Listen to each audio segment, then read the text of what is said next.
Hello. So for my first book, I've chosen to do Hop on Pop by Dr. Seuss. So just the author alone, you can tell that this is a fiction book. Dr. Seuss does not make nonfiction or any other type of book. He's a fiction writer. They're all made up from his wacky brain. So this book in particular doesn't really have much of a plot. There's no progression from the very beginning to the end. It's all just basically rhyming.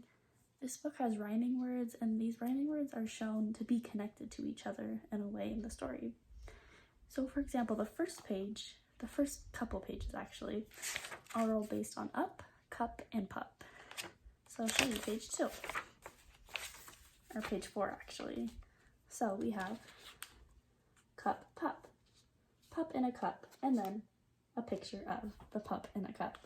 So this is basically the layout of the entire book. So each of this, for the cup on pup, for example, you have up pup, cup pup, and pup cup. So those two rhyming words are 3 pages. And for the rest of the book, it's rhyming words like that.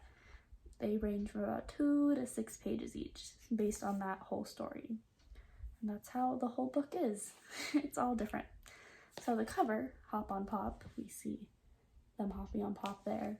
You would think, at least I would think, they would be a main part of the story, but they're actually only, the kids themselves are on 4 pages, and Pop right here is only in 2 pages.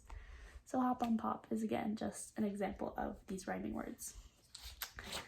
And then the next thing is the visuals. So this book, it's very colorful, as most Dr. Seuss books are. Lots of colors, but it's also very simple. So most of these pages, it's all white besides the words, which are all in black, very simple font, and then the pictures, so like this. White, simple black words, and the picture is very colorful, very bright, but it's still very simplistic drawing. And it only takes up part of the page, but it's still fun and a vibrant color, and the kids like it because it's exciting for them. But some pages, like this one, let me see.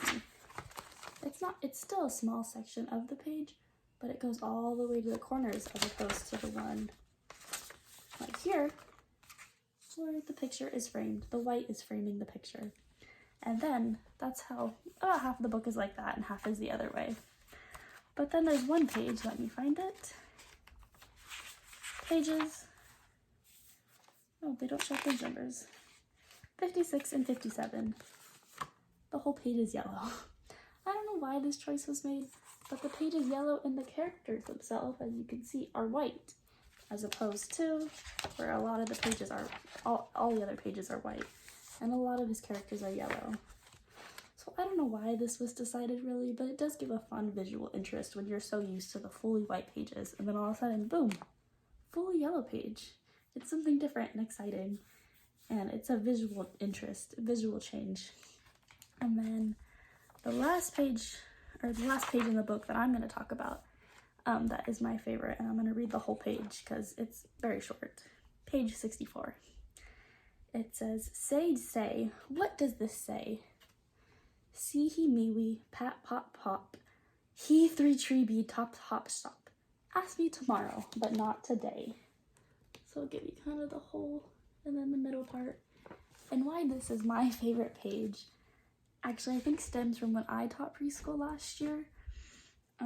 This was always the kids' favorite page of the book, and I think it's because of this middle section here, where the words don't exactly make sense. It's kind of nonsense. It's real words all kind of smushed together, but when I would read it, I would either read that part really, really fast, or I'd read it really slow.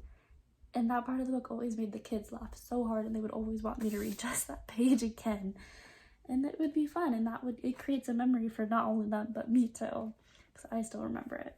And it was just something simple I changed in the book that made it more fun for them. And the preschoolers were 3 to 4, so this is complete nonsense. And they're just getting to the age where they're not speaking nonsense anymore. They're really speaking, but they still find the kind of nonsense parts in books really fun. So as for strengths in this book, I think a lot of it is because this is a fun book. That's what its biggest strength is. It doesn't have a book that has a start to finish. It's just randomness, and it's good for that age because this is what did I say, 64 pages long. And a 3-year-old, a 4-year-old cannot sit through a 64-page book. But this book, they either can sit through it because of how there's not very many words on each page, and it's a lot of pictures. And if they can't fully sit through it, you can stop at any point in the story and pick up again 3 days later, and it doesn't matter because there's no plot. You don't have to remember the first 20 pages to finish the last whatever pages are left.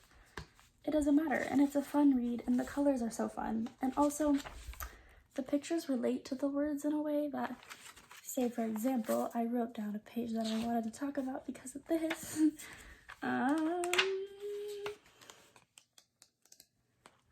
This page, page 29.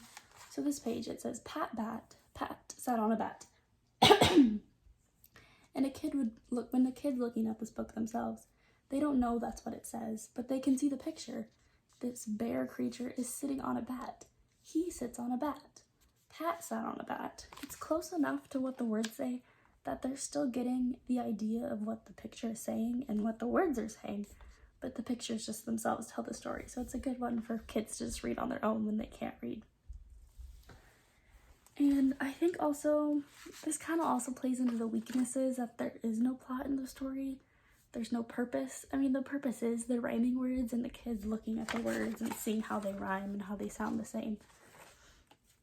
But you can still do that with an actual storybook that has a plot, that has a purpose, that has a message for the kids to learn from, which this book does not have. So I would say that's the only weakness, but with a 3 to 4-year-old, it's still a fun story to read. And now this is silly rhyming book, but people still have wanted to get this book banned. And it happened in Toronto, actually. So this group of people wanted libraries to ban this book because they didn't agree. They also wanted a formal apology because this book was in libraries for the damages this book has done, which is it encourages violence against fathers, which we don't want to do that in a book. We don't want to encourage that. But this book literally says to not do that. The book states, stop. You must not hop on Pop. They discourage violence against fathers. They don't want you to hop on your Pop. So I don't know where these parents found that it encouraged bad behavior or violence against fathers, because it literally says not to do that. But yeah, just wanted to add that. And then an activity I thought of, which I always was good in preschool, was kind of a worksheet activity where it had one bank of words and another bank of words. And either these would be like laminated papers, or you could cut and glue them, which I do. The kids always love to cut and glue. But one list would have either the words, the pictures, or both of those added, and then the other list would have another list. So the first list would have like hop and then a picture of the kids hopping, and the other list would be pop with pop on it, and the kids would need to match them together to rhyme the words. And I know at this age kids can't read yet, so this would be like a teacher-led station, but that's still fun. And they would help them rhyme, match up the rhyming words, match up the pictures, and yeah.